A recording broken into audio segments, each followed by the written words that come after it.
Hey everybody, Ben back here for the Next Level Showcast on Next Level Radio, bringing you yet again another episode of our showcast, episode 19, as a matter of fact, recorded on the day before Memorial Day, which is also Geek Pride Day, May 25th, 2014. On this episode, Adam and I were joined once again by Lauren Anucci for the 19th installment of Next Level Radio, as I said, episode 19. We broke down basically Burger King's new slogan. We said exactly what we thought about it, and we mentioned a bunch of other company slogans and products that we got a big kick out of. We also reviewed the newly released X-Men Days of Future Past, which I personally thought was awesome, but you'll be able to hear my full review when you listen to the podcast. We recapped our interviews with Pete Mitchell of the band No More Kings and Tyler Mitchell, the producer of The Angriest Man in Brooklyn, starring Robin Williams, Peter Dinklage, and Mila Kunis. For more information on us, you can go to our webpage, www.nextlevelradioonline.com. Check us out on Facebook, facebook.com/nextlevelradioonline. Follow us on Twitter @NXTLevelRadio, and make sure to subscribe to us on both iTunes and YouTube. Until then, just sit back, relax, and enjoy this show. Thanks, guys.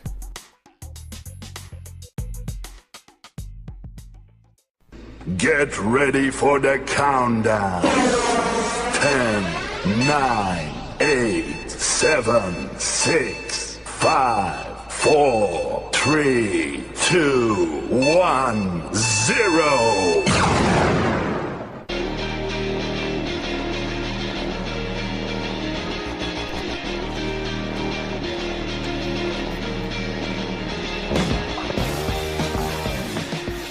It is Sunday, May 25th, Sunday evening, getting a little bit of a late start, but it's time for another Next Level Showcast here on Next Level Radio. I am Ben Beck, joined, as always, by my co-host Adam Gorey, and welcoming back this week, Lauren, our newest member of the show. Hey, guys. So, Adam, say hi, you're silent. Oh, sorry, hi. There you go. I'm exhausted. Well, you had a big move this weekend. Yeah, moving yesterday, all day. Moving sucks.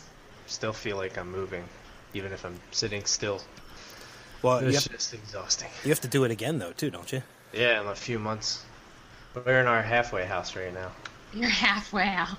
Yeah. That just doesn't even sound right. Temporary house. How about Temporary that? housing. So, does anybody know what today is? I'm curious. I didn't bring this up in prep because I wanted to say. Sunday. Well, there's an importance to this day. It's May the day of rest. May 25th? It's May like 25th. the date? Yeah, don't look it up. I'm not. I'm thinking.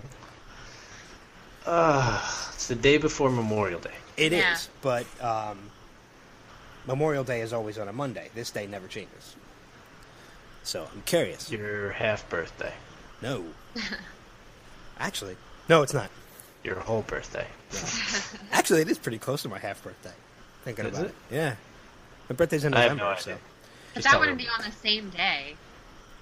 No. You give up? Yeah. It is. Yeah. It's a holiday for my own standing. It's Geek Appreciation Day.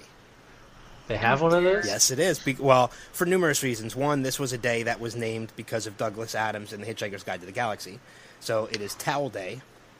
And Okay. it was also the day that Star Wars Episode 4 was released. Ah. May 25th. So it is. Summer blockbuster. So it is now known as Geek Appreciation Day. So I'm Interesting. bored. I know. I think figured as much. every day is Geek Appreciation Day. In my life, it is. Yeah. So When is there a day where geeks are unappreciated? Except if you're in high school. I don't know. Yeah, right. Go back to. I was gonna say go back like 10 years. Yeah. Geek chic is now in. Right. So- So and it- Lauren, if you hating on the geeks, you're out. Yeah. Well, my husband's a huge geek, so Well, there you go. married one. Yeah. There you go. Yeah. See, the bad He boys. He can't believe that I've never seen Star Wars. Not What? even the first movie. How are you a part of this show? I know. Seriously. That was like a stipulation when I married Andrea, my wife. I Oh, told her really? we had to watch Star Wars, Ugh. and she loved it. So check it out. I don't know. Maybe we'll go see the new one. You when have that to comes see, out. yeah, but you have to see the originals before you go I see that know. one. You have to see it. I know. At least 4 through 6. Not you can Okay. skip 1, 2, and 3. Nobody cares about them anyway. All right, so some weekend when I don't have anything going on, that's what I'll do. Yeah, Even if you have something going on, just cancel it. exactly. Cancel it for a Star Wars fest. That's what Got we it. do. You know what? That's what you do. You know what? It's funny because earlier today I actually went outside. I have a lighting tress that I used to use when I DJ. It had lighting and everything set up on the top of it, and I've always wanted to put an outdoor screen outside and have movies outside. So I actually took the tress and I thought about it. I'm like, wow. I'm like, you know what? That tress. I was going to build like a big thing for it out of like PVC pipe and stuff like that. And then I remembered I had that tress, and I don't use it anymore. So I actually put it up outside, and I thought about it. I'm like, you know what? Put a big white tarp on this, and it makes a good 10x7 outdoor movie screen. So I think what we're going to have to do now is we're going to have to find a centralized location. Oh, no. We're going to have to set it up, and we're going to have an outdoor Star Wars marathon. Oh, my husband will be all about that. Well, Can we watch the Clone Wars too? the cartoon? Yeah. Sure, why not? Oh, my God. But we, just for the sake of Lauren fitting in on this show a little bit better, we need to watch at least Star Wars. Yeah, I don't know that we can officially name her part of anything. Oh, great. So we're taking it back now. I should have kept my mouth shut. Yeah, probably. She might not even be American, for all I know. Please. Communist. Well, I Give mean, me a break. if you're bored talking about Star Wars and geek appreciation, what are you going to be when we're reviewing X-Men later on in the show? Oh. Sleeping? Yeah, Yeah. shopping for I'm gonna purses. go take my... Right. I'm going to go take my nap or do my You shopping. know who else never saw Star Wars? Who's Hitler. Oh, you jackass. Just let you know. That was good. So anyway, we got a pretty full show today. We have 2 interviews to recap. We have 2 more that we have to let you know about that we have coming up this week. Adam and I both got an opportunity to see X-Men, Days of Futures Past over this past weekend. I've seen it twice in the time it took Adam to see it once. So that'll give you a little hint as to how our review is going to go. I saw Plus, it this morning. So. What was that? I said I saw it this morning. So Yeah, you it's saw it. fresh in my mind. Yeah, you saw it today. I got to go to a screening of it on Tuesday, plus I went and saw it again last night. So, yeah, we have 2 interviews to recap. We're going to tell you again about our big summer contest that we got going on this summer, plus Next Level News, Word of the Week, and such. But for now, what do you say we hit the box office and see how the weekend did? Sure.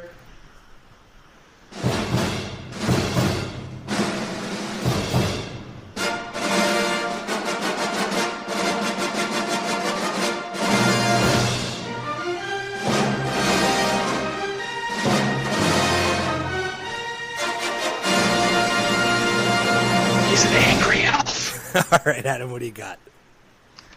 I got in number 1 spot, opening at number 1, X-Men Days of Future Past. As we had mentioned, we will be talking about that a little bit later. Brought in $90.7 million in its first week, I'm shocked. holding a 91% on Rotten Tomatoes right now. Uh-huh. So we won't talk about it because we'll be doing enough talking later on. So I'll go right to number 2, dropping back a spot, Godzilla, with $31.4 million in its second week. Opening at number 3, Blended, the Adam Sandler Drew Barrymore comedy, $14.2 million. However, only a 15% on Rotten Tomatoes. And you know what? We talked about this a little bit last week. I had said, too, that the biggest selling point of that movie is Drew Barrymore and Adam Sandler. Yeah. That it was going to be pretty critic proof because of that. So the critic reviews at 15% really I don't think mean much. People were still going to go see it. 68 for the audience. So I mean that's a pretty big difference. 15 and 68. But I'm going to wait for DVD. Yeah, me too. Dropping back from number 2 all the way to number 4, Neighbors, 13.9. I'm actually a little surprised that Blended beat that out. That's what I really want to see. I saw that, actually. How was it? It was pretty good. It was predictable, like a lot of them are, but it was pretty funny. It had its funny parts. Okay. It was cute. I would say that it's worth a see. If not in was theaters, cute. definitely on DVD. But it was Okay. it was cute. in its third week, it's grossed 113.6 million, so not too bad. And rounding out the top 5, dropping back from number 3 last week, Amazing Spider-Man 2, which I still have yet to see, and I really want to. Still Another hanging into the top 7.8. 5, though. Yeah, 4th week, 7.8 mil. So not too bad. That's really the only other, there's no other big ones that opened this week that missed out on the top 5. So And a what little was surprised number by 5? Blended. Amazing Spider-Man 2. Wait, then what was number 4? I thought you said that was number 4. Neighbors. Oh, God. Wait. Oh, Blended was number 3. Never mind. I'm Are you off. even listening to the show? Yes. Shut up. Opening this week, Maleficent. Which I know I want to see. Yeah, I was gonna say. Which one is that? Angelina Jolie as, Oh yeah. as Maleficent. The Sleeping That's Beauty story. Yeah. That looks Which, good. Prince Philip in that movie is played by Brenton Thwaites, who was in The Signal, which is the movie where I spoke to the director Will Eubank a couple weeks ago. So Yeah, which, well, I think we'll recap that interview probably next week, I think. couple weeks, 2 weeks, I think. 2 weeks? Okay. Yeah, because it doesn't open for like 3, so Yeah. we'll recap it in a couple weeks. Also opening A Million Ways to Die in the West, which I really want to see as well. I do too. Looks really good. Yeah, that looks funny. Especially considering I just saw a TV spot in which Doc Brown from Back to the Future has a cameo. Oh yeah, yeah. Perfect. I So, saw that. That alone makes Yeah. me want to see the movie. Yeah, that was pretty Yeah, funny. after I saw the Red Band trailer, I was sold. I saw that first, actually. I Oh, saw the really? Red Band trailer first, yeah. This movie, which I haven't heard much about, Night Moves. It's a drama thriller, but it stars Jesse Eisenberg and Dakota Fanning and Peter Sarsgaard. So it says 3 radical environmentalists look to execute the protest of their lives, the explosion of a hydroelectric dam. So it looks like a film festival type of movie, like an indie film or something like that. So that's probably why we haven't heard much of it. Filth is also coming out. Filth, Filth, like dirty. Starring James McAvoy, who I'm a huge fan of, especially after watching What is the it movie called? I just watched this What morning. is it called again? Filth, And how's it spelled? Filth. What is it again? Would you like the definition? Would you like the country Could of you use it origin? in a sentence, please? Yeah. Country of origin. And then finally, another film I never heard of because it's a documentary, Korengal. This one I actually am going to have to spell for you because I'm not sure how the hell it's pronounced. Korengal. That sounds It's about a right. history documentary, yeah. So, but that's it. Oh, all right. Well, I mean, moving on to DVD and Blu-ray, as far as releases coming out this week, there is absolutely nothing. So it's pretty easy. However, there's some movies that aren't coming out on Blu-ray but are being released on video on demand this week. Number 1 is Angriest Man in Brooklyn, which we spoke to. Is one of the interviews we're actually going to be recapping today.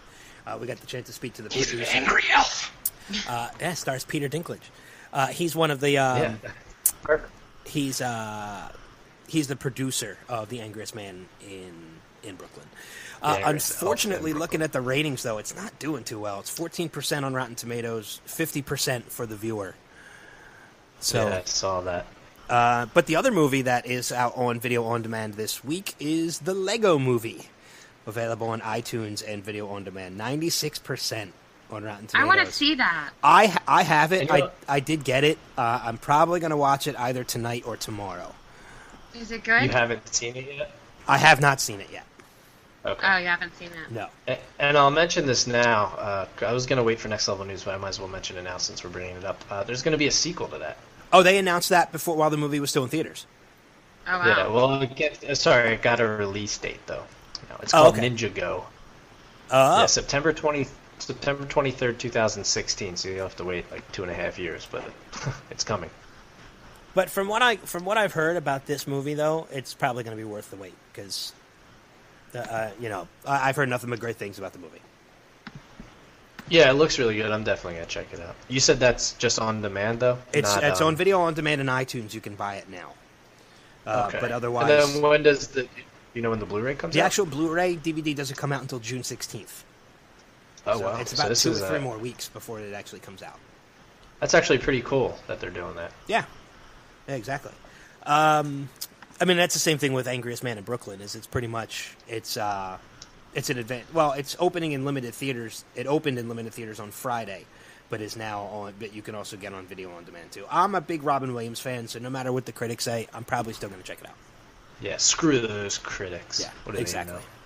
So I'm still going to check it out. But that's all I have for DVD release because, like I said, there was nothing else coming out. A couple big ones next week, but we'll save that for next week's show. Oh. Yeah.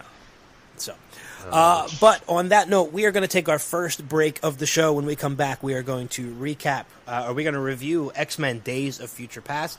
We're going to recap one of the 2 interviews that we have. We'll let you know about 1 or 2 of the ones that we have coming up this week. We'll let you know about our big summer contest as well as Next Level News. So we are going to take that break, and we will be back in just a few minutes, so hang tight. Wiggin' whack!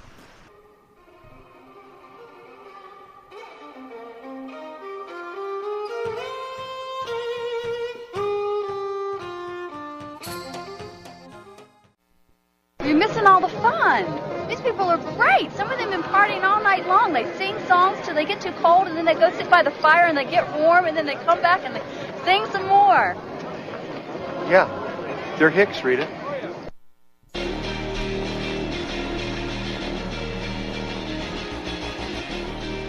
All right, so I know it wasn't a Memorial Day clip, but it was a holiday clip. So I don't know if you were able to hear it. Nope. No. It's a clip from Groundhog Day, Okay. which wasn't too long ago, so it kind of fit. It doesn't fit at all. I don't even know why I played it. Dude, it was like 4 months ago. Yeah. Well, that's all right. I was thinking the other day that Daylight Savings Time is coming up soon, and it's not. It's in November. Yeah, you got a while. It's like 6 months away. Thank God. I hate I hate normal time. We're in daylight savings time. Yeah. Yeah. I hate normal time. I only want it because of the fact that I'm going to be going into renting out that movie screen and setting up movie nights at people's houses. So the darker it gets, earlier the better. Because that means I can watch more than one movie. Yeah. But then my life's miserable, so there's that. That's true. But anyway, welcome back to the showcast. It is Sunday, May 25th. As I said at the top of the show, if you're listening right now in the Mixler chat room, feel free to chat along with the show. Otherwise, if you're listening to the podcast, be sure to check us out, www.nextlevelradioonline.com, or follow us on Twitter at NXTLevelRadio. Facebook, YouTube, you can find all the links to all that stuff right on our webpage. So Yeah, listen live every Sunday so you get the secret movie title. that's right. We're going to be giving you to go right along with our big summer contest. Big summer blowout? I was waiting for it and knew you were going to do it. I was trying to get away without doing that this week, and now it's going to be stuck in my head for the rest of the show. Big summer blowout? But we are doing a big summer contest all the way up until August 31st. And Big summer blowout? Okay. I got it, Adam. I'm saying big summer contest. Won't happen. I have to. It's what we're calling it. Well, That's what we rename it. You get a piece of it's it. too late now. You can rename We're it. in too deep. I know. We're in too deep. But multiple chances, multiple opportunities for you to get into this contest, multiple opportunities for you to get a chance to win. Like us on Facebook, that's one. Like us on Mixler, that's another. Follow us on YouTube, follow us on Twitter. Each of those is another one. Leave us a rating on iTunes, you get another one. And if you listen to us live, we will give you a secret movie title during one of our music breaks. If you hear that and you email it to us, you will get another one. But that's an exclusive. You have to listen to us live because it does not go on the podcast. So if you're podcasting right now and you hear us, you will not hear that secret movie title. So Nope. It's as simple. Yep, it's as simple as that. But trying to think. Oh, X-Men. You and I both had the opportunity to see it this. We did this weekend. I went to a screening of it on Tuesday. Saw it again last night. Lauren, we'll see you in 5 minutes. All right, I'm gonna take a nap. Yeah, take a Got break. my pillow ready. Do some online shopping. Yep. Yeah. Whatever you want to Nice. do. But we will start. Before we go into any detail, we always try and do these as spoiler-free as possible. But let's give it a rating of, let's see, we gave Godzilla roars, I think. Claws, yeah. So what do we want to give X-Men? Claws would kind of fit again. Godzilla was scares. Scales. Scales. I was thinking claws for X-Men. Yeah, I was thinking claws for X-Men. Claws works because of Wolverine. So between 1 and 10 claws, what do you give this movie? Give it a solid 9 claws. Okay, that's exactly what I gave it to. 9 out of 10. I was not disappointed in the least with this movie. At all. If anything, I think this is probably the best X-Men movie that's out.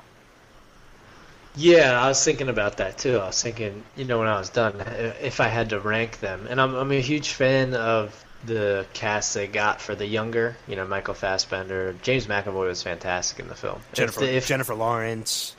If people from these films won awards, which they rarely ever do, I think James McAvoy should win an award. Oh, for Professor X. Yeah, he did such a great job in this film. I think they all did a great job. I thought Jennifer Lawrence was fantastic. No, definitely, but it didn't focus as much. I mean, it focused on her, but it didn't follow her around as much. You know what I mean? Because Wolverine was with Professor X the majority of the time, so you saw a lot of him. But the fact that it combined the two, and I'm a fan of everyone that they've cast in all of the X-Men films, pretty much. Yeah. There were a ton of mutants in this movie, but there were 4 main characters in this movie. Obviously, Wolverine being one of them, since he was the one that was in both the present and the past. Professor X, Magneto, and Mystique, a.k.a. Raven. Who's dead in the future. Yes, in the future. No, is she dead? I know in X-Men 3 she was cured. Well... Again, I can't really say anything without spoiling much as far as the other X-Men movies go. We can spoil the other X-Men movies. They've been out for how long? No, well, yeah, we can spoil them, but I mean, it's as far as saying things like, I'm trying to think of ways to put this that wouldn't really ruin, the experience of going to see the movie. This movie. I will simply say this movie changes things. That's really the only way I can put it without ruining anything. Right. But yeah, I mean, anyone who's seen the trailer knows there's time travel involved, and anytime you time travel, it's gonna. But not even that. Like, I'm not even talking the whole him going into the past changes the future. It changes storyline from previous movies. Okay. And that's kind of what I'm getting at. Without going into details to ruin anything, this movie definitely has changes things from past movies you have seen. Right.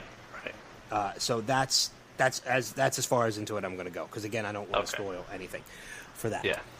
I'm excited that the cutscene was a tease to the next X-Men movie.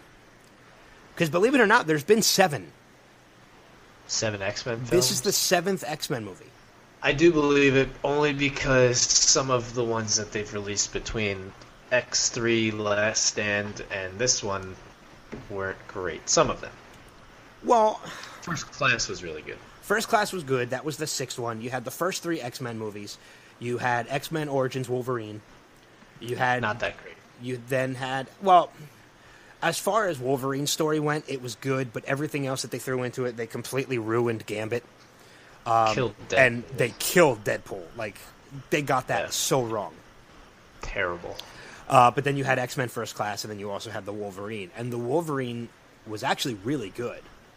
That's the only one I haven't seen, and I keep meaning to, and I haven't gotten a chance to yet. Well, for anybody who hasn't gone to see X-Men yet and is planning on going to see it, definitely wants to see it. The movies, I will say, you do need to say, you should have definitely seen the first 3 and First Class. And First Class, yeah. Any of the spin-offs, the Wolverine spin-offs, you don't really have to have seen because the character that you need to know about is mentioned in X2. Yeah, I was going to say, we can mention the one general, I think he's a general in this movie, who was in this film. Who's been in past ones? I'm not sure, but let's just say it's a certain person from Wolverine's past. Yeah, exactly. So he's in the Wolverine Origins, but he's also mentioned in, I think, X2. It's 2? X2. It is 2. Yeah. You're right. I know. Correct. Oh, jeez. You're so modest. Well, I said it earlier. Lauren's probably, like, half asleep at this point. I'm still here. She's dozing. Yeah, she's dozing off. Yep. But I saw a headline saying that this is really the only thing that's going to give the Avengers a run for its money, and I agree. Oh, I completely agree. I think this movie, again, I'd put it as the best of the X-Men movies. I'd even put it in my top 5 favorite superhero movies. Yeah, just superhero in general. Yeah. Well, yeah, I mean, I guess when you hate all the Superman movies, it's probably not hard to... I don't hate all the Superman movies. I like the original with Christopher Reeve. Yeah. Yeah. Well, let me ask you this. What's your favorite 3, then, X-Men films? You said this is 1. What was your 2 and 3? Favorite superhero films, you mean? No, X-Men. My favorite 3? You said this was your favorite X-Men movie. Yeah. What would be your 2nd and 3rd? Oh, I think First Class is definitely in there. Mm-hmm. And I'd probably have to say probably the first X-Men. Okay. I'm similar, except I liked X2 a little better than the first X-Men. X2 was good. I'm not sure I'm not sure the order. I'm not sure what order I'd go. This would probably be first. Yeah. First Class.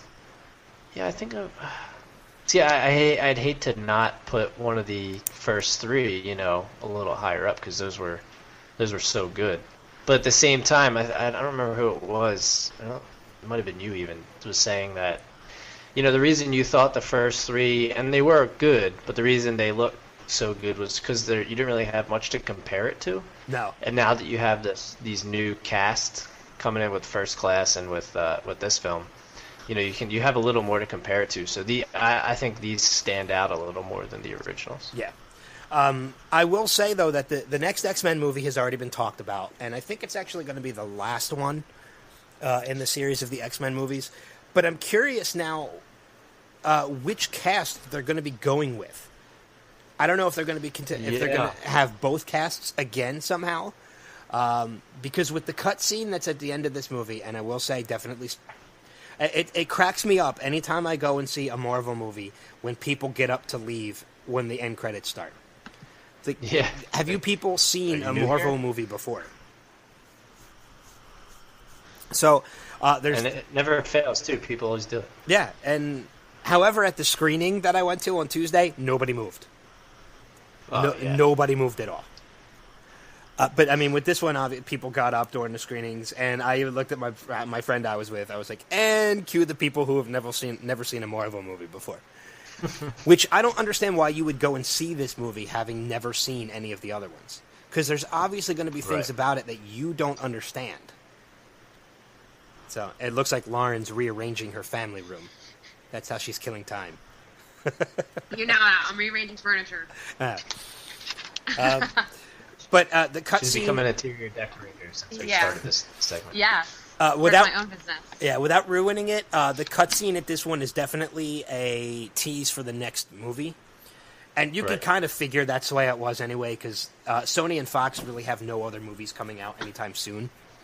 So the only thing they could tease is the sequel to the X-Men movie. Is the next X-Men movie. They couldn't tease the next Spider-Man because Spider-Man just came out. There's no production on the new one yet, and obviously X-Men is going to be out. So with the announcement of the next X-Men movie, obviously the only thing they really could tease is the next X-Men movie. But with the tease that they had, I know what it is, and I'll explain to you what it is off air so that we don't ruin anything. They could potentially use both casts again. Yeah. Which they might. So yeah, which they could do. They did a good job, because you know what? A lot of movies that jump back and forth like that can get confusing, and this one didn't. No, the storyline was very easy to follow, and everything was easy to understand. Yeah. Which is one of the reasons why I liked it so much. Yeah, perfect. So, but obviously some other movies coming out this summer as far as superheroes go. Guardians of the Galaxy is going to be out in August. And I think that's about it as far as superhero movies. Yeah. Oh, I wanted to mention, because when I was watching a few trailers, by the way, I just got to say, the movie that I saw today was supposed to, it's 11:15 movie time. The movie didn't start till 11:40 because there's like 5 or so minutes of commercials and then 15 minutes of previews. It's a little too much right now for me. I disagree. I enjoy trailers. So, yeah, I do too. So do I. So do I to a point. Like, Yeah. I don't need... Because honestly, most of them, if I want, I can look up online. So, I mean, it all depends. Like, of course, the Guardians of the Galaxy, I'm excited to watch that trailer in the movies. But there was another one, and I'm trying to remember what the hell it's called. I think it was Kingsman. Kingsman, Secret Kingsman, the Service. Secret Service. Yes. I think that actually looks really good. It looks really good, yeah. That looks really cool. So that was the first time I've seen that trailer, which is Me too. when it's cool to like see trailers at the movie when it's something like that. Yeah. I don't need to see a trailer for The Expendables 3. I can look I saw that up during online. Godzilla and last night. I saw that. Yeah, so did I.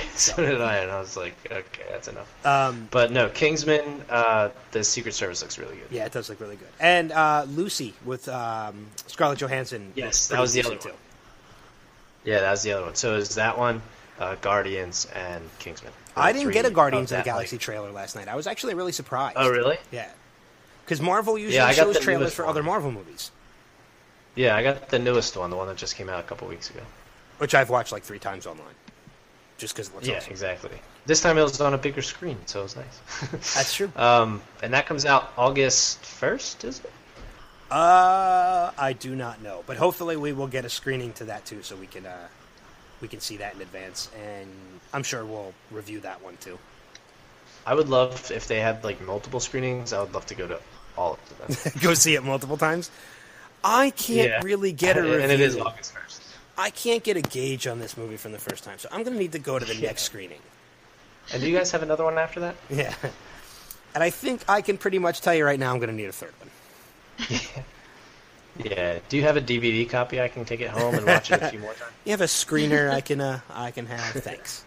Yeah. So, but no, definitely a lot of good movies coming out this summer. Yeah. As always. Absolutely. Got Transformers 4 Yeah. coming out. Age of Actually, Extinction.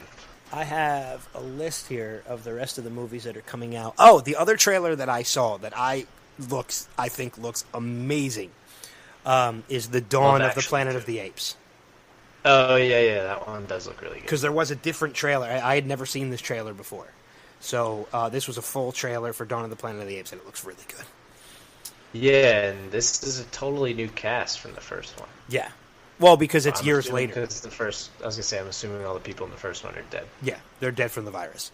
But, I mean, coming out for the rest of the year, the list that I have, we have Edge of Tomorrow is June 6th. Yeah. June 13th is 22 Jump Street, which looks pretty funny. That looks really funny. Yeah. And June 13th, the other movie that I'm really looking forward to seeing, which I hope they have a screening, but even if they don't, I'm going to see it, is How to Train Your Dragon 2. Yeah, I was a big fan of the first one. I love the first movie. You didn't like it, Lauren? My husband loves that movie. I was bored. Really? I don't. It takes a lot for an animated movie to win me over. Did you have a tough childhood? No. I was raised on the streets. I was raised by wolves. Yeah. No, I don't know. I don't like cartoons. I don't. It's not that I don't like cartoons. It's just that I don't know. It takes a lot for me to sit down and watch like a Pixar movie or just a cartoon or something like that. But I will say that I loved the Muppet movie, and I know that's not animated. That's Muppets. But I'm just, But I don't know. Like we watched it several times because it's on TV a lot, and I just can't. I don't know. I just can't get into it. And of course, my husband is all excited now because there's a new one coming out. So I know that we're gonna have to go see that. But I don't know. I just... You know what? Sit this one out. We'll go with him. All right. Yeah, we'll take him with us for a screening. Okay, that's fine. So he knows what it's like to watch a movie with fun people. Yeah. Fun people who have seen Star Wars. I can assume that one day you would like to have kids. You do realize that comes with having kids, right? I know. You are not only going to see these movies, you are going to see these movies over and over and over again. She's going to make her kids watch, like, harsh movies. Like, no animated features. We're going to watch Goodfellas and... There's nothing wrong with that. It's, you know... I'm just really happy that I don't have kids right now, so I'm missing this whole, like, Frozen craze, because I would kill myself if I had kids and had to watch that over and over again. 2 nieces who are huge into that. Actually, I think we're going to see it on ice later this year. Yeah, I heard that's coming to Philly. Let's skip Toy Story this morning, kids. Let's watch An Inconvenient Truth. Yeah. But real quick, What's Eating Gilbert? Yeah, exactly. Let's watch The World According to Garp. But the quick rundown of the list so far, too, other than How to Train Your Dragon. June 27th, Transformers 4. Dawn of the Planet of the Apes is July 11th. Another Hercules movie is July 25th. What? Like... And this one's with The Rock. Oh, God. I'm not seeing that one. Stop with the Hercules. August 1st, Guardians of the Galaxy. August 8th, Teenage Mutant Ninja Turtles, which will not be getting a dime of my money. No. We'll talk about that as it gets closer. Expendables 3, August 15th. Another Resident Evil movie, which this is supposed to be the last one. Don't they say that with everyone? Yeah. Paranormal Activity 5, October 24th. All right, that's a little too much. I gotta stop with that. November 4th. What's the premise of that one? Like, they're haunted. Yeah. Is it the same thing for every movie? You set up a camera, you're sleeping, and shit happens. Yeah, pretty much.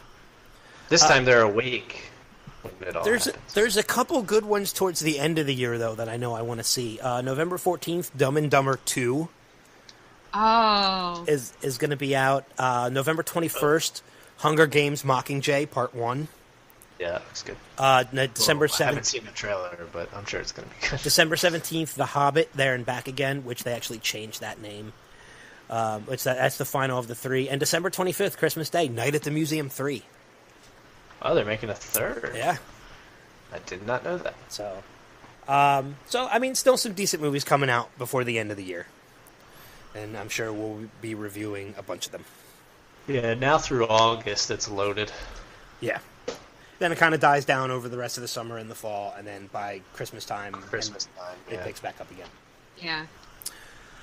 But speaking of movies that came out this week, one of the movies that came out this past Friday to selected theaters and video on demand, as I had mentioned in the Blu-ray DVD release earlier today, was The Angriest Man in Brooklyn, which is a movie starring Robin Williams, Mila Kunis, the Dink, as I call him now, Peter Dinklage. Is that catching on? No, not at all. Because I literally just thought of it like 10 seconds before I said it.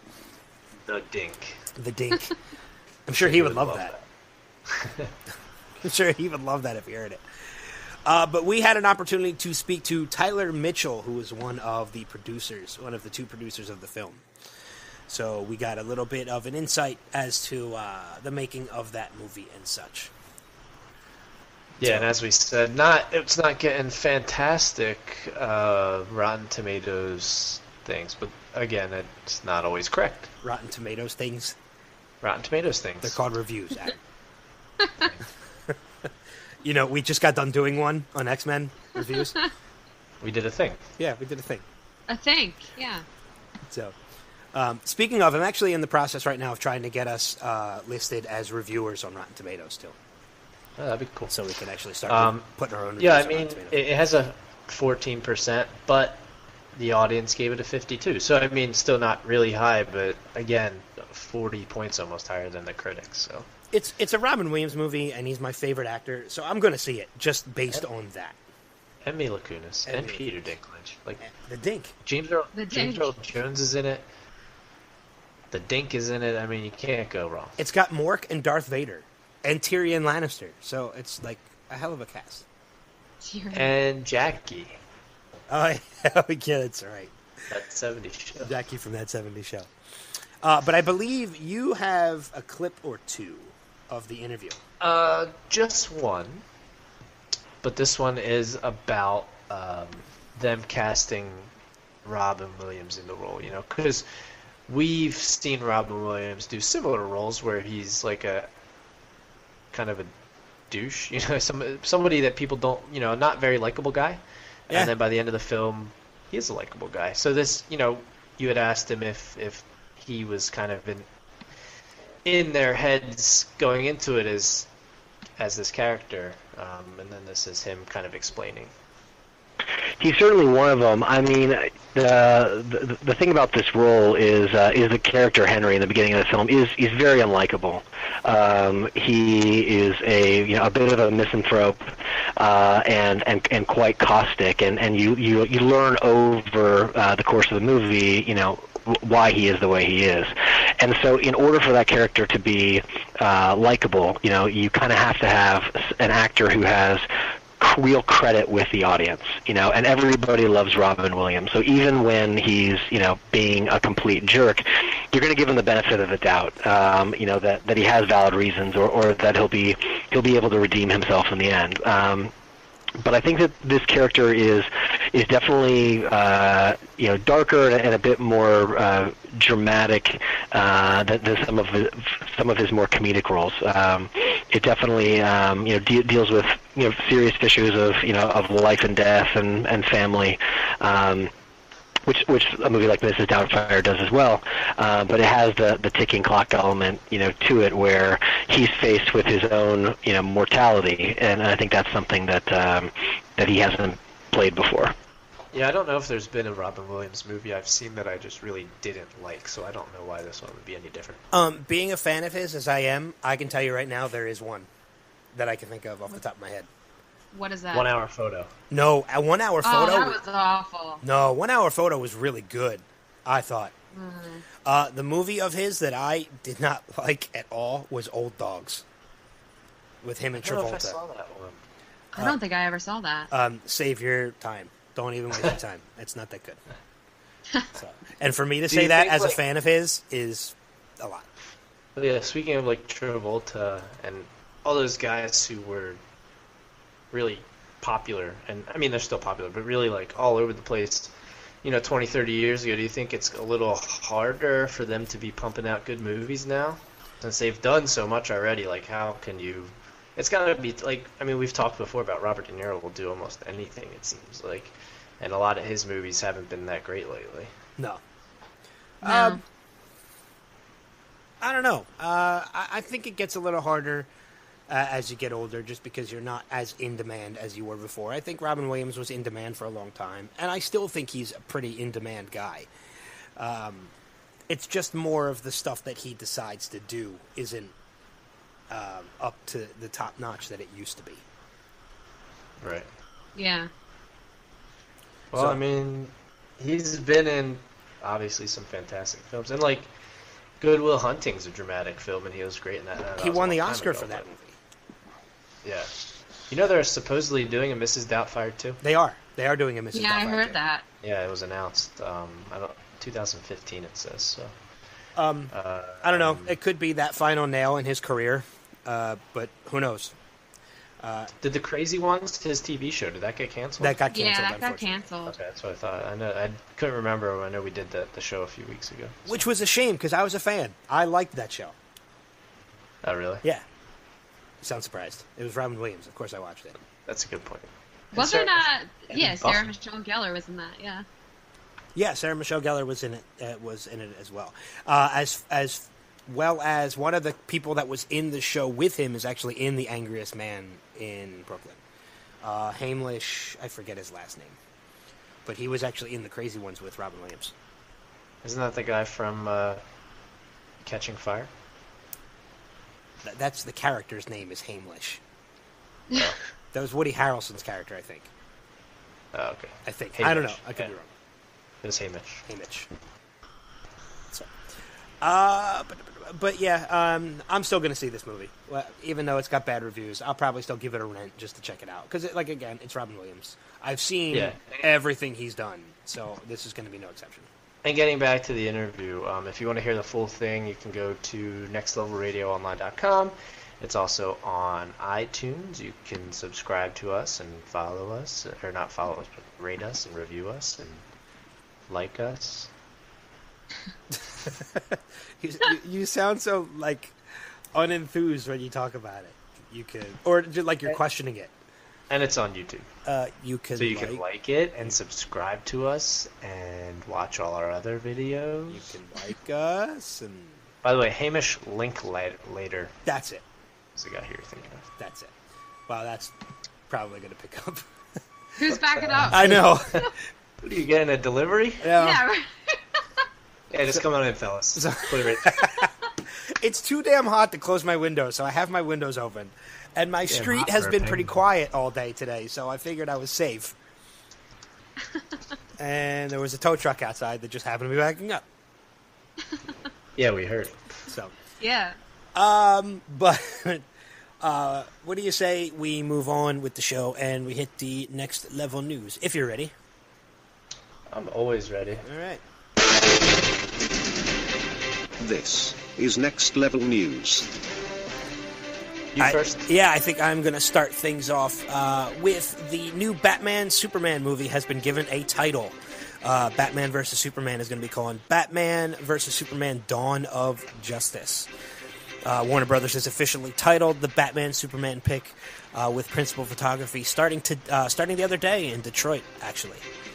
Yeah, the logo too, right? Which I think was kind of always the logo, wasn't it? Yeah, I think it was pretty close to the logo. I will say that the movie has a hell of a cast getting attached to it, but I'm still not sold. I'm still very far from sold on this movie. I mean, in addition they're trying to make up for the fact that they're probably going to screw it up, so they're just going to try and get a good cast. Yeah, they're just going to try and put as many people into it.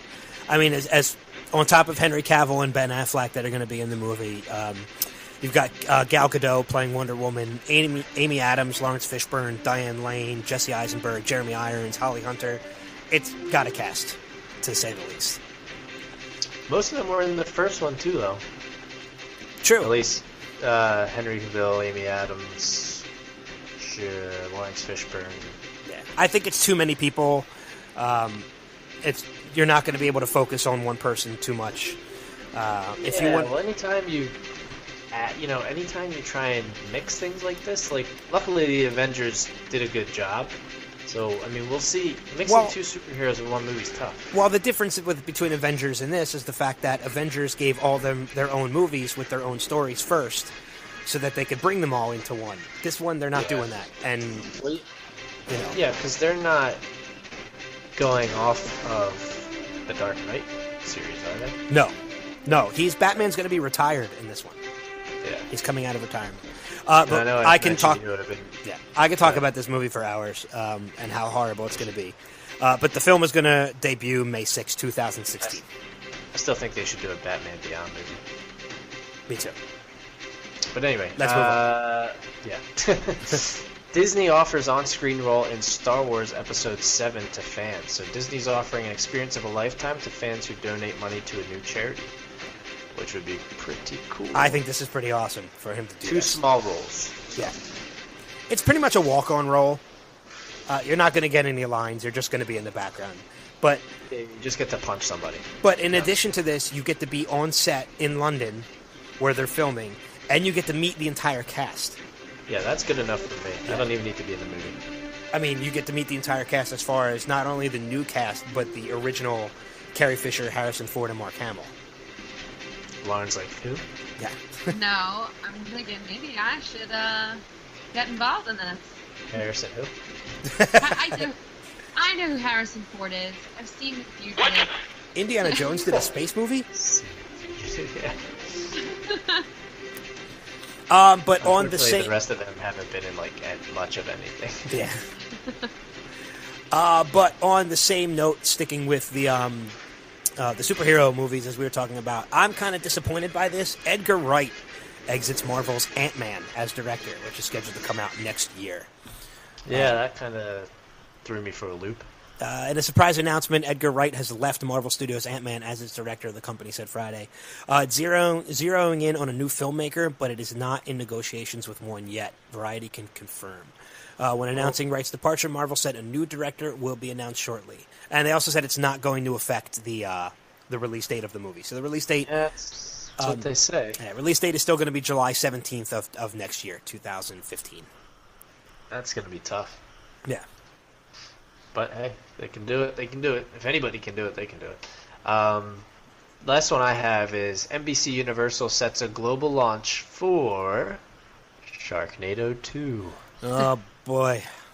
The rest of the world can breathe easy because NBC Universal won't make overseas viewers wait for Sharknado 2. So basically, day-and-date launch for the sequel to the goofy sci-fi pick that went into pop culture stratosphere last summer. Sharknado 2 will roll out sci-fi outlets in 86 countries within 24 hours of its July 30th debut on U.S. or in the U.S., I should say. Oh my God! Did you see the first one? I've never seen the first one. Well, you can't knock it till you try it. But however, on a little bit of a tie-in, actually, with you bringing up this story, I will be seeing Sharknado for the first time in July, and I will be seeing it. I know why. I will be seeing it as Riff Tracks spoofs it or riffs it in theaters across the country on, I think it is July 17th. I could be wrong on that date. But that should be good. But the reason why I'm bringing this up now, too, is because for those of you who don't know who Riff Tracks are, Riff Tracks is a company that riffs more current movies. They were started by the guys that did Mystery Science Theater 3000. Mike Nelson, Kevin Murphy, and Mike... oh, God, why can't I think of the third one's name? Michael Bolton. Going to bug me. No. But the reason I bring this up is because this coming week, and I'm really excited about this, again, being the geek that I am, we are interviewing one of the guys from Mystery Science Theater 3000 and Riff Tracks, Kevin Murphy. And voice-wise, he's probably one of the most notable guys, one of the most recognizable ones, so I'm really excited that we're going to be talking to him next week. Potentially on Thursday, I think, around 7:30, but we'll be announcing that when we get confirmation. Did he voice, in Mystery Science Theater, did he voice one of the people, or was he the guy sitting in the No, theater? he voiced Tom Servo. He voiced one of the robots. Okay. So, we'll have... Is it all three guys? Is it the same people? Mike, who was the actual human in the show, he started off as a writer and then eventually took over as the human. Joel Hodges was the human when the show first started. But then they kind of switched. Joel went on to write, and Mike took over as the actual human in the show. Gotcha. But we'll talk to him about riff tracks and stuff like that. They have they're going to be riffing Sharknado in July, and they just raised enough money via Kickstarter to riff the 1998 version of Godzilla. They're going to be doing that in August. So, but we'll talk to him about riff tracks, and we'll see if we have time to delve into some Mystery Science Theater stuff and stuff like that. But I have one more story in Next Level News before we take the last break. This one kind of on a more down note. Prosecutors charged the S.H.I.E.L.D. actor with murder in his wife's death. Michael Jace, a veteran actor who appeared in the FX cop drama The S.H.I.E.L.D., has been charged with murder following the shooting death of his wife in Hyde Park area of Los Angeles. His bail's been set at $2 million. Apparently, he called 911 right after he did it and, said, I shot my wife. So, do we know why? I don't think it's come out yet as to why. Yeah. That's a shame. But his arraignment is next month, so he's most likely facing a sentence of up to 50 years to life in prison. I never saw The Shield. And neither did I, so I'm not too familiar with who he is. But I know he's pretty prominent in it, and I know a lot of people did see The Shield. Yeah. So that sucks, though. It's a shame to see someone go from, a prominent actor on a prominent show to, that. Yeah, exactly. So, but that's all we have for Next Level News. We are going to take another break. When we come back, we're going to recap our interview with Pete Mitchell from the band No More Kings. We're going to talk about Burger King deciding to change their slogan, plus we're going to give you the Weird of the Week. So when we come back, we'll get into all that, but in the meantime, hang around, and we'll be back in a few minutes. I like turtles.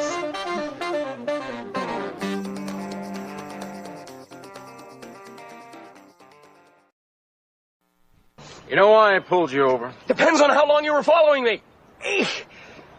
Why don't we just take it from the top? Here goes. I sped. I followed too closely. I ran a stop sign. I almost hit a Chevy. I sped some more. I failed to yield at a crosswalk. I changed lanes in the intersection. I changed lanes without signaling while running a red light and speeding. Is that all? No. I have unpaid parking tickets. Be gentle.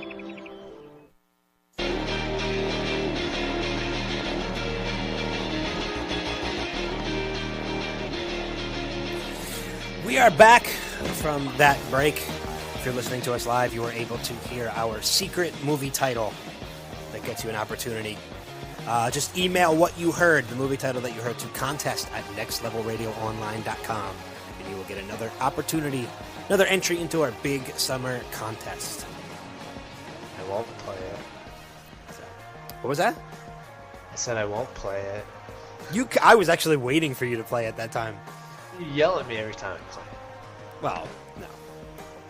So, but if you enjoyed the songs that I played during that break, that was actually the band No More Kings, which we had an opportunity to speak to Pete Mitchell, who was the lead singer of that band. And I'll tell you right now that I was actually, I geeked out a little bit during that interview. Adam, you can attest to that. A little bit. A little bit. Well, I've listened to No More Kings. I've been a fan of No More Kings since 2007 when they first debuted their first album. And I've been back and forth with Pete over the past couple of years. I met Pete back in 2007 when I worked for a different radio station. And, been back and forth with him over the years. We were in talks to use some of No More Kings music in a movie that we were filming and things like that. So when they released the third album, I took advantage of that opportunity to get Pete on to help promote the new album and just have a conversation with him, because he's a huge pop culture junkie, like we are. And so I knew it would be a fun interview. I knew it would be a fun conversation, and I was not wrong at all. We got the chance to talk to Pete for close to an hour, in which the full interview is up on nextlevelradioonline.com. It's up on iTunes, and it's up on our YouTube page as well. So definitely check out the full interview. But I know I had a ton of fun with that interview. Yes, and that was part of our 2-interview night. Yeah, we had the first that started it off on a good note with Pete. Yeah. We got the opportunity to talk to him a lot about a lot of different things. I've spoken with him since the interview, actually, and he's told me he had a ton of fun talking to us that night. He had a blast. And we actually have some things. We're definitely going to have him on again. And we have some things in the works for the next time we have him on. But I don't want to spoil anything about that yet. We'll give you more details when we get it worked out. But we're definitely going to have him on again, probably sometime next month. And we've got some cool things in the works for when he comes on. So it's going to be pretty cool. Yeah, because he has a cover album coming out. Right? Yeah. So we're going to have him on again to promote that. But let's just say there might be a chance he might be co-hosting the show with us that night. Oh. Yeah, we're getting rid of Lauren. Yeah. Sorry, I'm boring. He likes Star Wars. He likes Star. Yeah, I'm sure he does. Probably likes How to Train Your Dragon 2. He probably has nothing in common with Adolf Hitler. And... I'm sorry, guys. So I don't know. It might be. We might have Lauren on at the same time too. I think it depends on Lauren's schedule and how they work out. We might have them both very on. Popular. So. As long as she's not sick. Yes. Yeah, we didn't mention that. Did you have a fever or what was it? Or a flu or what? I was feeling very fluish. I just felt like I had a fever and I was achy and tired and nauseous. It lasted for about a day and then I was okay. But it was really weird because it was one of those things where you were fine one moment and then it just kind of came out of the blue. So I was good. Yeah. Well, at least you're better now. That's what's important. Yes, that's what's important. And I think there was one of those 24, 48-hour viruses going around. Yeah. So that must most likely what it was. So, but we're glad you're feeling better. Thanks, guys. And we're glad you're with us tonight, even though you've made no contribution to the nerdy conversations whatsoever. But that's fine. So, but yeah, like I said, Pete was a great interview. We had so much fun with him. I know that I did. I could have talked to him for another hour we had the time. So, Adam, I don't know like what your take on the whole interview was. You know that I geeked out, so it was. No, yeah, I had a great time, and I told you that. So, but we have a couple clips of the interview. This first one, Pete's. A lot of No More Kings music is starting to make its way into television and film. Mainstream things like that. I had mentioned that I had seen an episode of Psych, the TV show Psych on USA, and his music was actually played. One of the songs off the new album was actually played during the end credits, which was pretty cool. So I asked Pete how it feels as a musician to hear your music played in the mainstream like that, and this is what he had to say about that. That's extremely exciting to me, and not to harp on this whole record label thing, but the exciting thing to me is, for years we were on a record label and we had tons of resources and connections and all this stuff and staff dedicated to getting that kind of placement, and we got nothing close to the level of placements we're getting now that were completely independent. So we've got the Psych episode, which is giant for an independent band. That's huge. It's a fantastic show. It was a perfect fit. But then we also we had 2 songs in this tremendous documentary called Dock of the Dead, which is, do you know about that? Have you heard of that? I think I've heard of it. I haven't seen it. I haven't seen it yet either. It's by the guys that did the People versus George Lucas. Okay, I have heard of that. I haven't seen that either. Me neither. These guys are legit though. They're like total. They would hang out with us. They're total pop culture nerds, but they love documentary filmmaking. And this guy knows everything about zombies, so he made this zombie documentary. And we got 2 of our songs from this 3rd album in that. In the opening credits, they played the song "The Living Dead," which I love. That's a fun, high energy, like Elton John kind of zombie song. And then they played "They're Coming to Get You, Barbara" in this montage section of Night of the Living Dead. The coolest thing about this stuff to me is, okay, obviously I was a huge Psych fan, so to have James Roday handpick that song, like hear it and say, yeah, this is the one we're using. The fact that he heard the song. Is huge. And then in Night of the Living Dead, Judith O'Day, they played this song for her because she was at one of the screenings. So like the fact that I wrote a song about Barbara from Night of the Living Dead and then Barbara from Night of the Living Dead, here's the song. Just that stuff blows my mind. So yeah, so it was pretty cool. Like we went into a lot of different things about the pop culture stuff, because his songs have a ton of pop culture. Everything from Night of the Living Dead to Knight Rider, Short Circuit, Dungeons and Dragons, all stuff that completely bores Lauren. Karate Kid. So, probably likes the Karate Kid. Yeah, the Karate Kid. Yeah, Mr. Miyagi. Yeah, good. You know a character from the Yeah, right. That's his name. Okay. She had the question. Mayaguma. Mr. Roboto. She wasn't even sure she was right. She had the question. That was his name, right? Yeah. Okay. Mr. Miyagi. Yeah. Wax on, wax off. But on top of being a musician, Pete is actually a really damn good artist. And I know one of the things that he had an animated video of one of his songs made in which he was in. So, Adam, this next clip, if you want to introduce it a little bit. Just about what it's like to see himself animated? Yeah. Well, yeah, I personally would love to see myself animated, so I was always kind of curious as what it's like for people who actually get to see themselves animated. So I basically just asked him about that. Dude, that was the craziest thing. So I went up there, and these guys are amazing. These three guys out of San Francisco.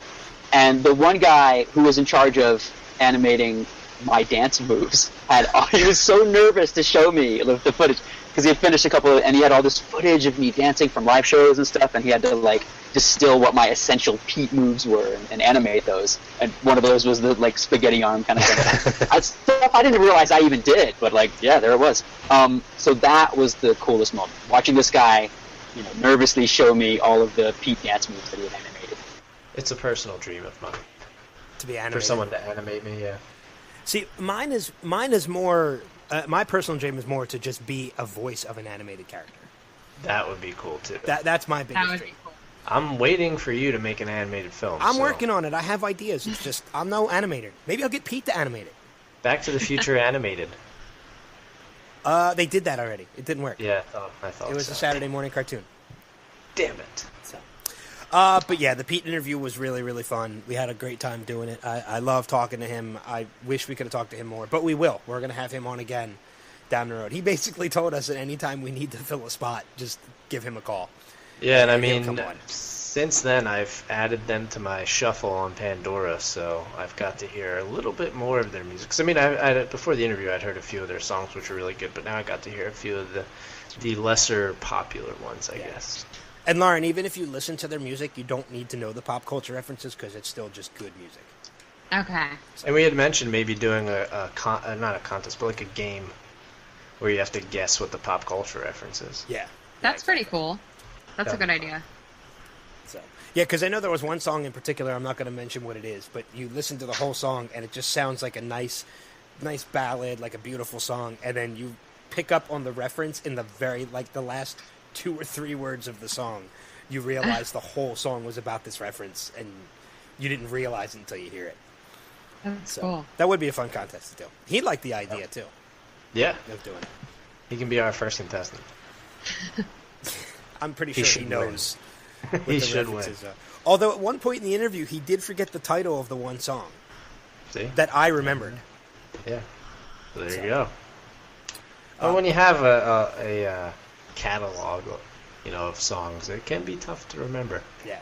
But it was really cool for me because he knew I was a fan just by the way I was talking and the things I was saying. So at one point in the interview, he actually asked me my opinion on a song that he had done on the newest album, which I thought was pretty cool for the musician to ask me for my opinion on the song. So, but yeah, that was about it. If you want to hear the full interview, like I said, it's on our Next Level, nextlevelradioonline.com. It's on our YouTube page, and you can find it on iTunes. So, Which you can subscribe, download, listen, rate us. You're not questioning it this time. Now you're with authority, just Yeah, telling right. what it is. Rate us? So, but you had something in the news. There's something in the news that you had brought up, and I haven't looked too much into it, so I figured I would let you kind of take the lead on this. But Burger King is changing their slogan. Yeah, they're getting rid of "Have It Your Way," which is 40 years they've had that slogan, which I didn't realize. Yeah, I didn't realize that either. Yeah, I honestly only thought they had that for 15 years. I didn't even realiise it was 40. Time. But you know what their new slogan is? Our king is creepy. Yes. And their second slogan is "Be Your Way," which makes no sense in my mind. I don't get that. I don't get it. I get "Have It Your Way," come to Burger King, have it your way, have what you want. But "Be Your Way," what does that have to do with Burger King? It doesn't. I think it's. I don't know. I think it's stupid. Here's what I think about Burger King, and it's Burger King has been on a downhill slope as far as the financials that they have coming in, and since that time, Burger King, if you take notice of it, Burger King is constantly adding new items to their menu and taking the old stuff off, and it's stuff that doesn't even pertain to burgers anymore. Because they're trying new things to try and revitalize their company, and it's not working. And I think this changing of the slogan is just another thing that they're doing to try and save what they have. Yeah, I mean, otherwise, why would you change it? Exactly. If it was working for you, fix why? it. Yeah. Right. It just doesn't make any sense. No, and it kind of reminds me.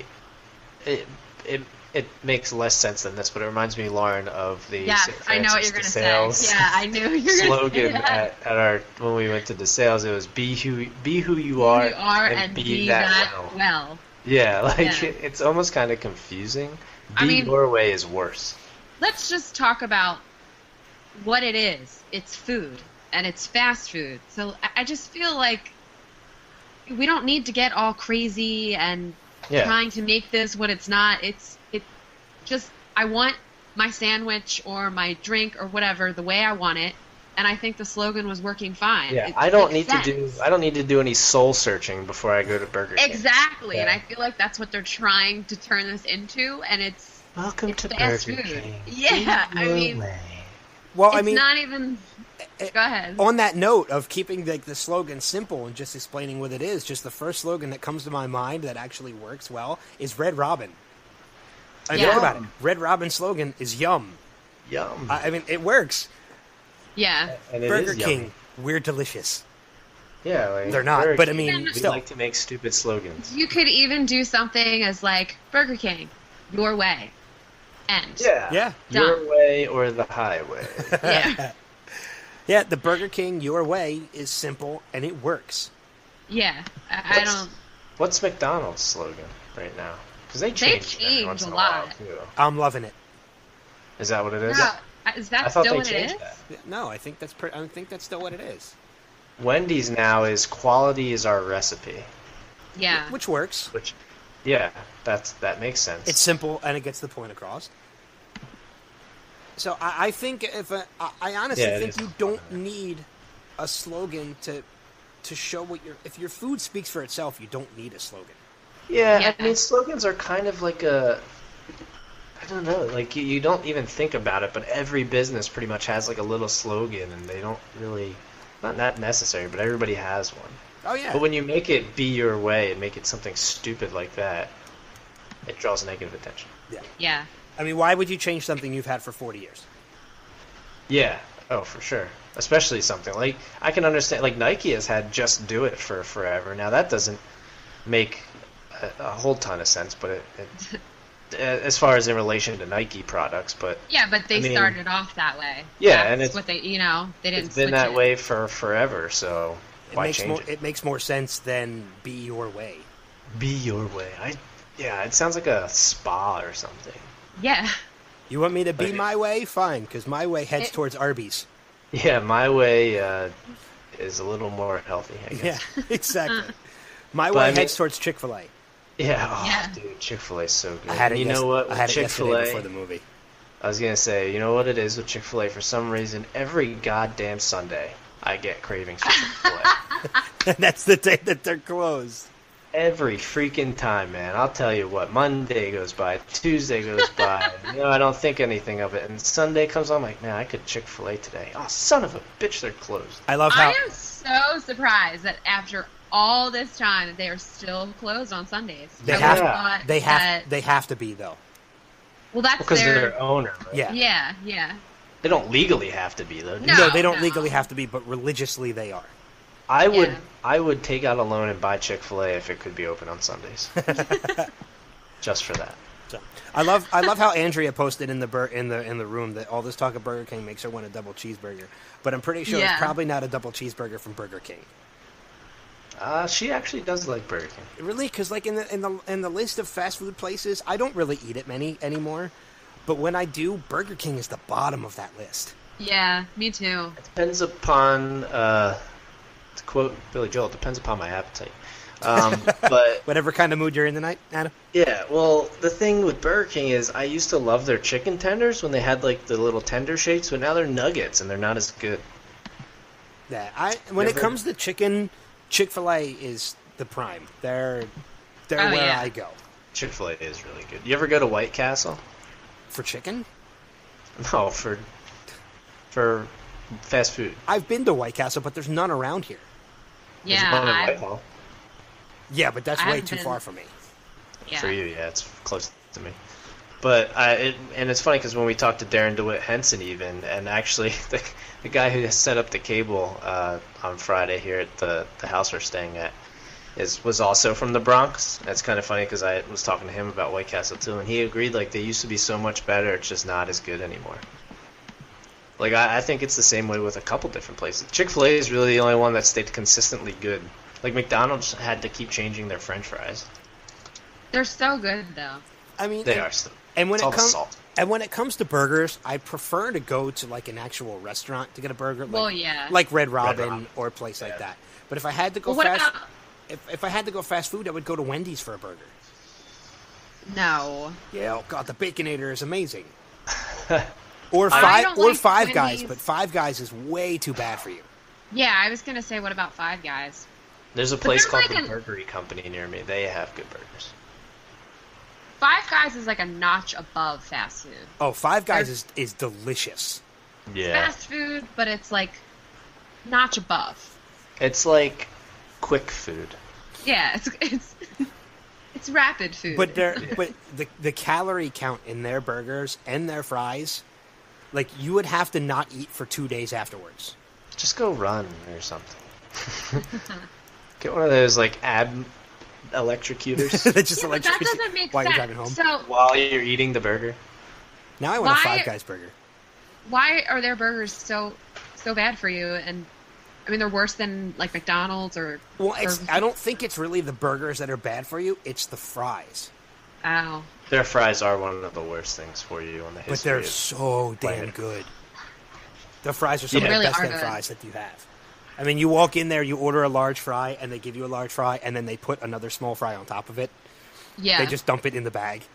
Yeah. It's. I want to go to Five Guys now. I know. Now I want a burger. I want a burger. Oh, it's Memorial Day tomorrow, so we'll get burgers tomorrow. Yeah, there you go. Yeah, I mean, what about burgers on the grill are the best. Well, yeah. I had. What about Go ahead. What about Charlie's, Ben? Where? Who? Charlie's. I just recently had. Are you talking about the Charlie's down here in Drexel in Delco? Yeah. I just recently had Charlie's for the first time about 2 weeks ago, and let me tell you, I ordered 2 double cheeseburgers because I was told they're small. They're kind of like White Castle burgers. They are. They're fairly small. I ordered 2 double cheeseburgers, and before I was finished my first one, I was regretting not having 2 more.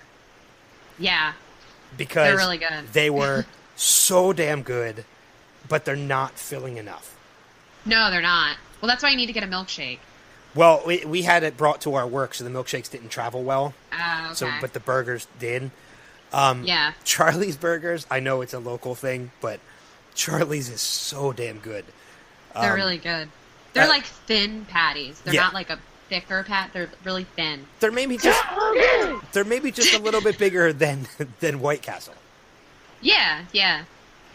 So that makes it easy to eat a lot of them. Yeah. Oh God, yeah.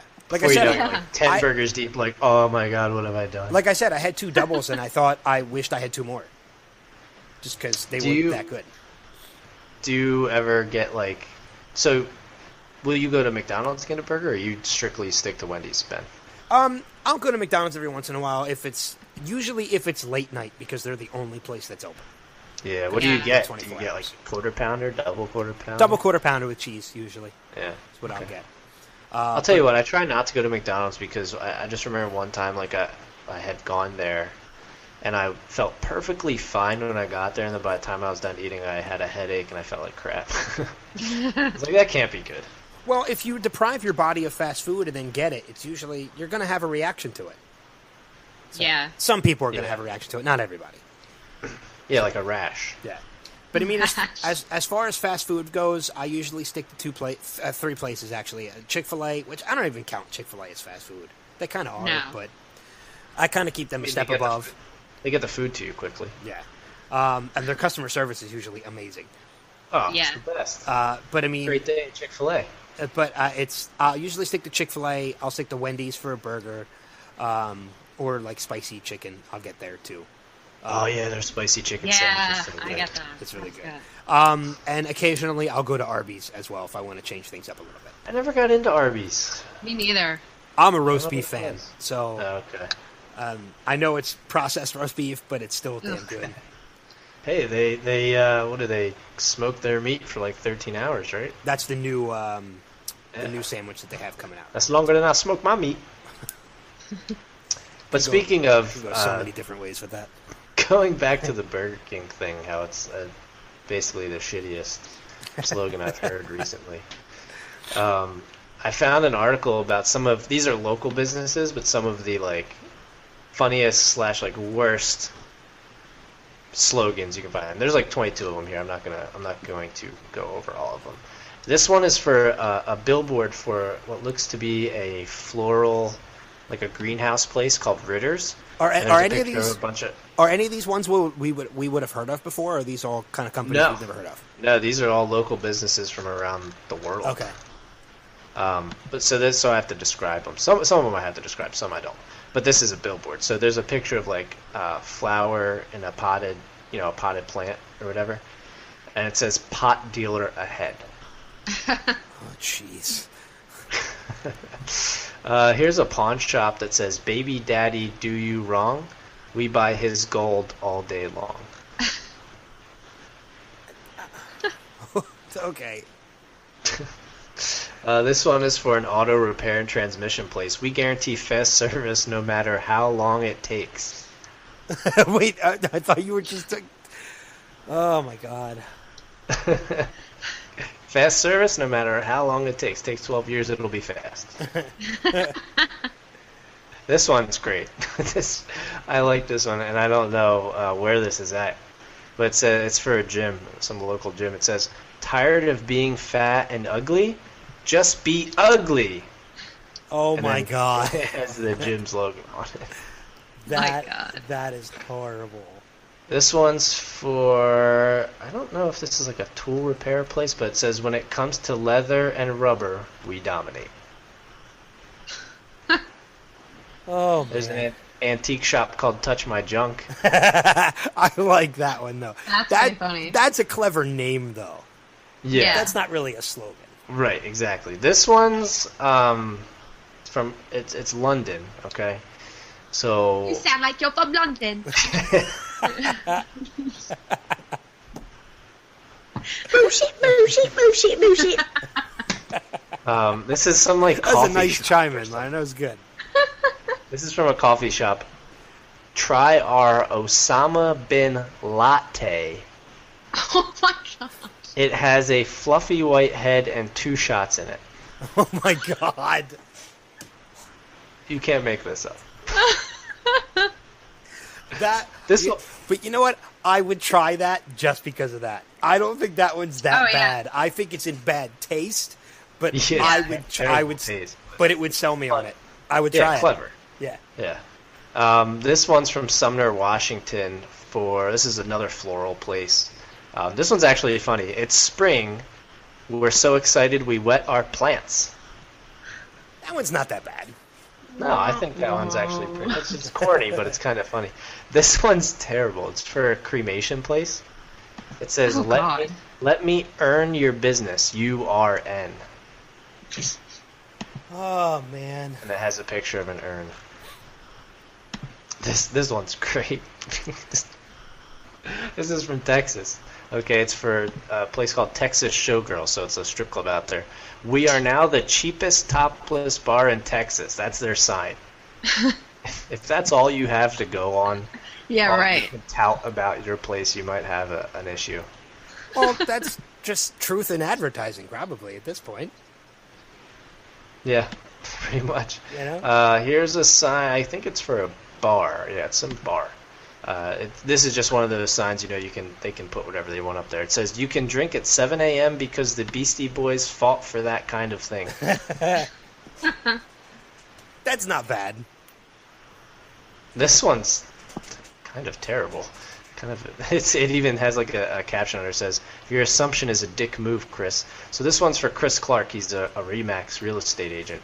It's a billboard that says, don't get a divorce, just get a bigger house. Oh my gosh. Oh, man. This one is for, I'll just do a couple more real quick. This one is for what looks to be like an adult type of store. It looks like a lingerie shop. It says, condoms aren't totally safe. A friend of mine was wearing one and got hit by a bus. What? I like that one. Oh my god. That's funny, though. Like, I don't think that's that bad. I think that's pretty funny.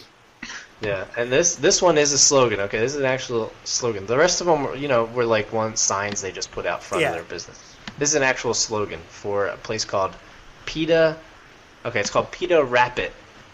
So it's going off the whole Peter Rabbit thing, but it's all spelled PETA, P-I-T-A, and Rapid. Okay. Like W-R-A-P-B-I-T. A place where you can stuff it. Jeez. I still think Be Your Way's up there is one of the worst ones. Yeah. I'm still stuck on the Osama bin latte. Yeah, that one's clever. That was pretty good. I would try that. But clever. Just because of that. So But those are all the ones that I had here on the list. But either way, Burger King, take it from us. Go back to have it your way. Just go back to or what people think of something know. better. Like, who got paid for that? Well, I don't even think they tried. They just they just took what they had and then they just rearranged some words and it's not like they created this whole new slogan. Yeah, it was like an impulse thing. Like they're at a meeting, like, hey, we don't really have much to do for this week's meeting. You want to just change the slogan? Yeah, right. Well, okay, yeah, sure. Okay. Yeah. Should we think about it for a while? No, let's just make it something stupid. You know what we should do? Let's take 3 hats. We'll put a bunch of words in them, and we'll just pick 3 words out of the hat, and we'll just use All right. that. I'm gonna pick. We got B. Oh, B. That's a good start. That's a good start. I feel like that's how some networks choose new shows. Yeah. They just put them up on dartboards. Right. Yeah. It's like, all right, this one will be about a monkey and a truck driver in Connecticut. There we go. Yellow hat. Yeah. Yellow hat? What the hell does that have to do with a monkey and a truck driver? We'll call it Chico and the Man Goes New England. Yeah. There you go. Well, what was that show that was on? It was like a year or 2 ago. I think it was on NBC, and it was called like the Animal Hospital or something. That's what it was called. It was called Animal Hospital. Yeah, like what? I think it was about a vet. I think, wasn't it? I don't think it was it? Yeah, All I remember is there was this tiny little monkey that followed everybody around. Yeah, I think it was about a veterinarian's office. Yeah. So I don't know where they come up with these things. Yeah. It was about what happened after the movie Animal House. Yeah. Oh yeah. Animal Hospital. Yeah. They all actually ended up becoming doctors. Well, if you watch the end of Animal House, you would find out that's not true. Yeah, but could you imagine? No. Those guys being doctors in the hospital, that would be a great sequel. It's like the guys from Old School became lawyers. Yeah. Speaking of, I know we didn't bring it up in Next Level News, and I don't have the clip of it, but you might. This is off the topic too, but I watched it again today. The drum off between Chad Smith and Will Ferrell from The Tonight Show Thursday night. Yeah. I watched it again, and but this time I watched the full episode, and the interview before it was just as damn funny as the actual drum off. Yeah, I caught parts of it. It was really good. So, Lauren, I don't know if you had the opportunity to see that or not. No, I know that it happened. I've just been meaning to watch it. What do you do all week? Shut up. You don't watch Star Wars. You don't watch. Well, I have this little thing. It's like heroin habit. Kind of gets in the way. That'll happen. I black out sometimes. Wake up on Wednesday, but crackhead. Yeah. No, I work. I'm really busy because right now I'm busy because of the political season. Everybody wants ads. Well, that's good. Good for business. Good for business. But no, I didn't watch it. I want to watch it. I heard it was pretty funny. We can post it on the site. Yeah, and the actual interview with Chad Smith and Will Ferrell was pretty damn funny because they pretend to be each other. Like Chad Smith pretends to be Will Ferrell, and Will Ferrell pretends to be Chad Smith. So and at the end he's like, "By the way, I'm actually Will Ferrell." Yeah, he's like, "By the way, we were fooling you. Like I was really Will Smith. I was really Will Ferrell." Will Smith? Will Smith, yeah. Will Smith? Pretty hard to pull. Yeah. That whole skin color thing. Yeah, that might get in the way. Yeah. The pigment just a little challenging. So, but what do you say we move on with the Next Level News? We get ready to wrap things up here a little bit. Well, considering we already did that. I mean, Weird of the Week. Sorry. Do you want to talk about our other interview that we have real quick? Oh, yeah. You know a little bit more about it, so you can bring it up. Yeah, Wednesday at 6:30. I don't know if you've heard about this little actor called John Malkovich, but he's going to be in a new a new show on NBC called Crossbones, where he plays Blackbeard. It looks really cool. So we're actually going to be talking to David Hofflin from the show on Wednesday night at 6:30 Eastern Time. That'll be a live interview, so you'll definitely want to make sure you tune in or check out that one. And the show premieres on Friday, I believe, May 30th. At 10 o'clock at night, so that's kind of an interesting time slot. But I love how you led in with that too, like a certain guy by the name of John Malkovich, and then that's not the guy we're interviewing. No, you bring up somebody completely different. But he's the star, and and I'm gonna bring this up during the interview. But a lot of TV shows are pulling movie stars. They've been doing that for a while, though. Yeah, but they seem to be better now. Like, what were some older ones that had movie stars in it that were really good? Like, nowadays you have House of Cards with Kevin Spacey. With Spacey, yeah. This one with John Malkovich. Kevin Bacon with The Following. Robin Williams with The Crazy Ones. Robin Williams, the crazy one's like, everybody's Dylan getting McDermott involved. is in... I forget what show that is. But he's on the show. Josh Hartnett just had a new show that just premiered not too long ago. Yeah, Penny Dreadful. Penny Dreadful, which actually I heard is pretty good. Yeah, it looks good. I was trying to get to watch it somehow, but I don't have Showtime anymore. So Lawrence Fishburne and Ted Danson both on CSI. So Ice Cube or Ice-T. Ice Cube was never really huge. He was more TV than movie anyway. Yeah, and I think like Patrick Dempsey, he started out in TV, right, and then moved into movies. Yeah, same thing. Same thing. Believe it or not, with Bruce Willis. Started out on TV. Bruce Willis started as a comedic actor on TV, and then he got cast in Die Hard, and a lot of people were kind of skeptical about that because he was a comedic TV actor. And look at where he is now, and because of Die Hard. They took a chance on him with Die Hard, and Die Hard is probably one of my favorite movies ever. George Clooney started off on TV. ER, right? On ER, yeah. He was ER, and he was on Roseanne for a little while. That's right, I forgot really? he was on Roseanne. Yeah, he was on Roseanne before ER, then he went to ER, then he was in a lot of movies, so... And now he's marrying some model lawyer. Yeah, I don't really think she's that cute. No, he should have stuck with Stacy Keibler. Yeah, definitely. Who's now engaged and pregnant, so his loss. How do you know all this gossip, Ben? What the hell, you watch E? No, Stacy Keibler is a former WWE diva, so I kind of know about her. Oh, yeah, you and your wrestling. But I keep my finger on the pulse of entertainment, Adam. That's how we're supposed to be as pop culture people. Yeah, right. You know, I'm not a gossip culture. Unlike Lauren, who shops for bags during X-Men talk. Yeah, Or exactly what I was furniture. doing. Did you buy anything good? No. She was the feng shui of your living room looks very nice.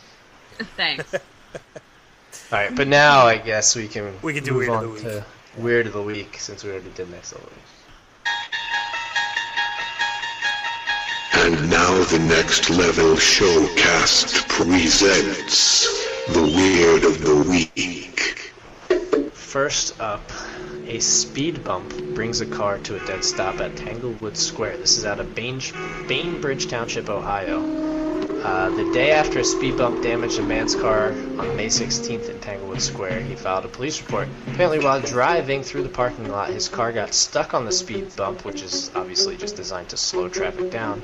As he tried to free his vehicle, his gas line broke, disabling the car, and it had to be towed away. I've had speed bumps where it's a little pointy, I guess. Not, it's not smooth. Yeah. I've never seen one that would take out my gas line. No, me neither. I will say this: there was one time after I had done like my mud run on the way out of the place, they had speed bumps, and my windows were open, and it sounded like it scraped some metal on the way out. And when your windows are open and that happens, it literally sounds like your muffler just flew out of the car.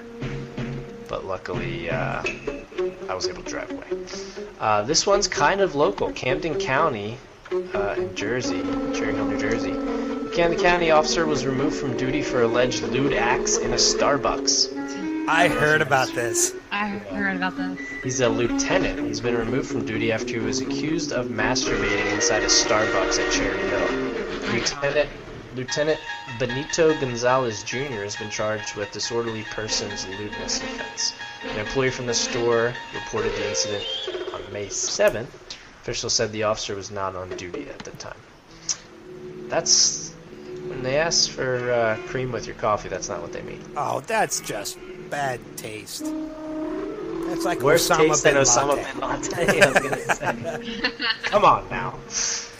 Staying with sexual deviance, a Tennessee man had sex with an ATM and a picnic table. I heard about this too. A 49-year-old man in Tennessee was arrested after making an unusual deposit. Oh! This is not my writing, okay? That one is not on me. I had the cream in your coffee, but I did not do the unusual deposit at an ATM. Lonnie Hutton walked into the Borough Bar and Grill, pulled his pants down, and tried to have sex with an ATM. So he didn't even no foreplay or anything, just right to it. Right to it. Yeah, apparently officers arrived saying they saw him walking around the bar nude, thrusting his hips in the air. Oh my god. He was taken outside in order to sit down at a wooden picnic table. Apparently, he then exposed himself again and engaged in sexual intercourse with the picnic table. A wooden picnic table at that. Splinters! Yeah, dude. Dude. Painful just to think about.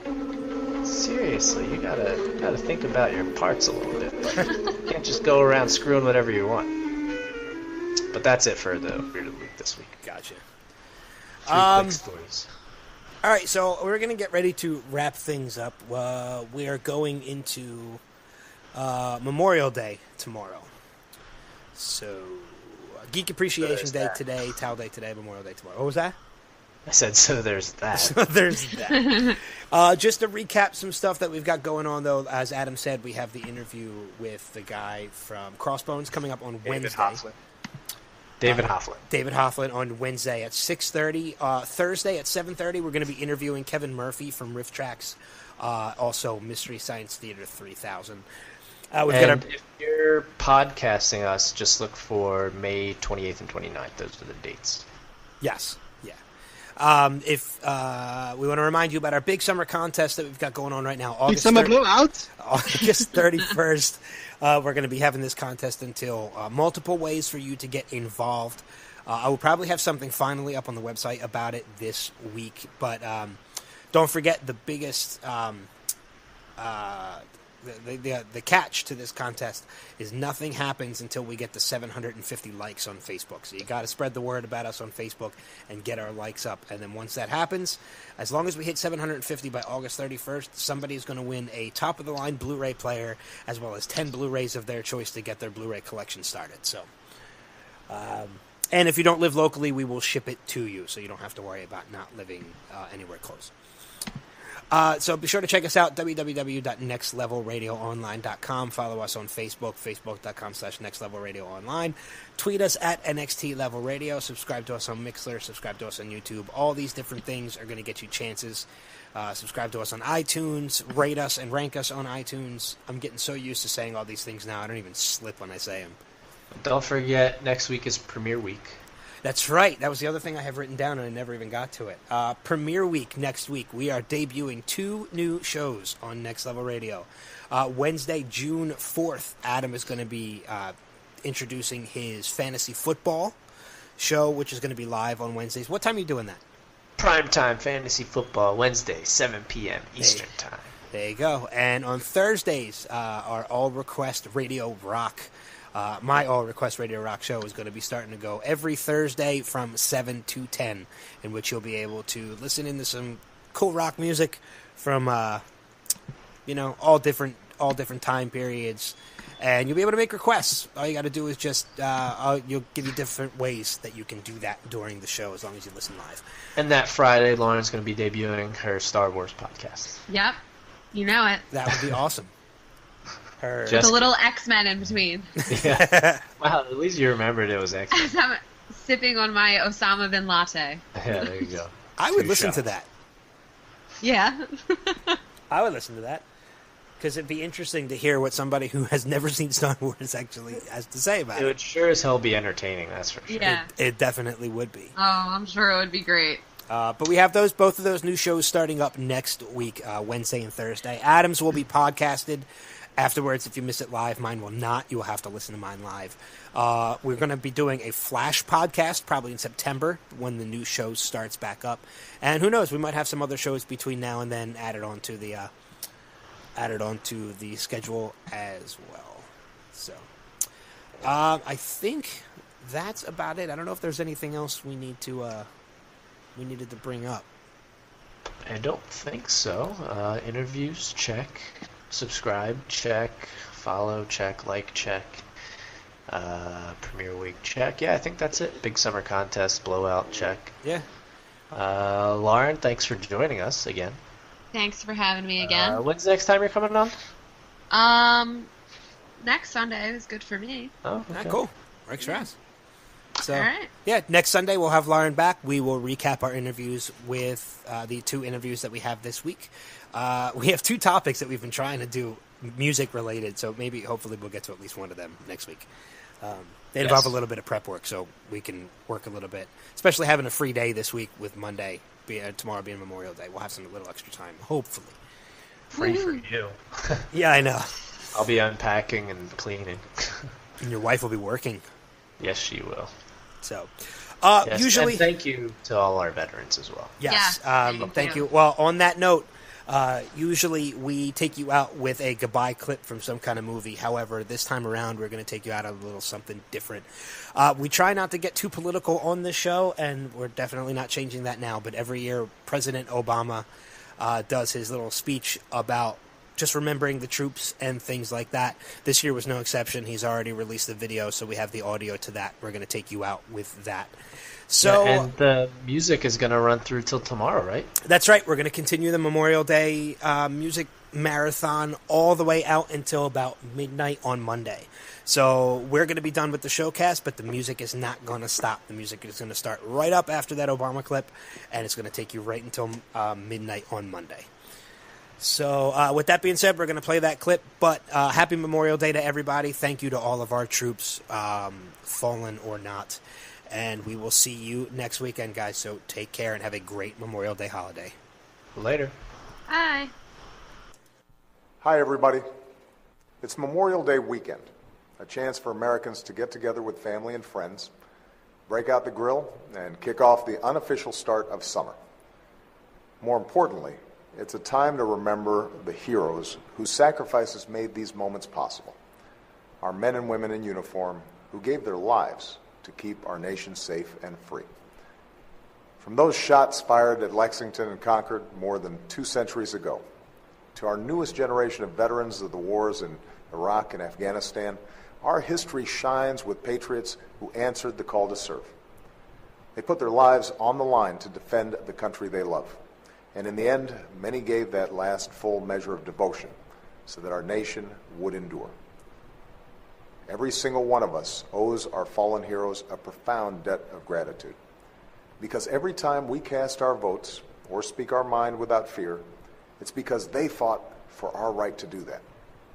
Every chance we get to make a better life for ourselves and our families is possible because generations of patriots fought to keep America a land of opportunity, where anyone of any race, any religion, from any background can make it if they try. Our country was born out of a desire to be free, and every day since, it's been protected by our men and women in uniform. People who believed so deeply in America, they were willing to give their lives for it. We owe them so much. So this Memorial Day, we'll gather together as Americans to honor the fallen with both public ceremonies and private remembrances. And I hope all Americans will take a moment this weekend to think of those who have died in service to our nation. Say a prayer in their memories and for their families. Lay a flower where they've come to rest. Reach out to service members, military families, or veterans in your community, or families who've lost a loved one, and let them know that their service and sacrifice will never be forgotten. Happy Memorial Day, everybody. May God watch over our fallen heroes, and may He continue to bless the United States of America.